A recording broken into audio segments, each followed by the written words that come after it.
বৃদ্ধদের সম্মান আল্লাহ রাব্বুল আলামিন কিভাবে দিয়েছেন সমাজে দেখেন।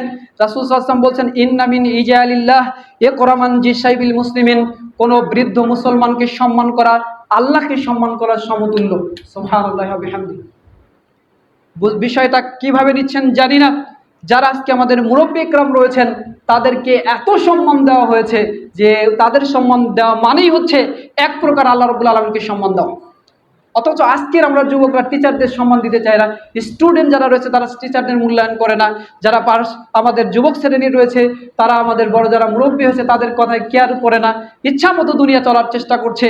তাদেরকে আমরা সাবধান করে বলতে চাই। রাসূল সাল্লাল্লাহু আলাইহি ওয়াসাল্লাম বলেছেন, আল বারাকাতু মা আল আকাবির, বারাকা বা কল্যাণ রয়েছে তোমাদের বৃদ্ধ মানুষদের সাথে, যাদের বয়স বেশি এই সমস্ত ব্যক্তিদের মধ্যে তোমাদের কল্যাণ নিহিত রয়েছে। এক শ্রেণীর পুত্রবধূরা চিন্তা করছে বাবা মা বৃদ্ধ হয়ে গেছে, শুধু জ্ঞান গ্রহণ করে আর খাই, ওদেরকে বাড়ি থেকে তাড়িয়ে দিতে হবে, ওদেরকে বৃদ্ধাশ্রমে পাঠিয়ে দিতে হবে। এমন চিন্তাধারা যাদের মধ্যে রয়েছে তারা আল্লাহর কল্যাণ কিভাবে ধরবে? সাবধান থাকার চেষ্টা করুন। বুড়ো হয়ে গেছে আপনার বাবা মা, একটু বকে, এটা স্বাভাবিক ব্যাপার, কিন্তু তাই বলে আপনার বাবা মা থেকে আলাদা থাকার চেষ্টা করবেন, আল্লাহ রাব্বুল আলামিনের যে কল্যাণ আছে এটা কখনোই আপনি পাবেন না। আল্লাহ রাসূল সাল্লাল্লাহু আলাইহি ওয়াসাল্লাম বলছেন, ইবগুনিদ দুআফাউকুম, তোমরা খুঁজে খুঁজে নিয়ে আসো দুর্বল মানুষদেরকে। বৃদ্ধ মানুষগুলো কি দুর্বল মানুষ নয়? আল্লাহ রাসূল সাল্লাল্লাহু আলাইহি ওয়াসাল্লাম বলছেন, শোনো, তাদের কারণে আল্লাহর পক্ষ থেকে রুজি আসে, তাদের কারণে আল্লাহ রাব্বুল আলামিনের পক্ষ থেকে সাহায্য নেমে আসে।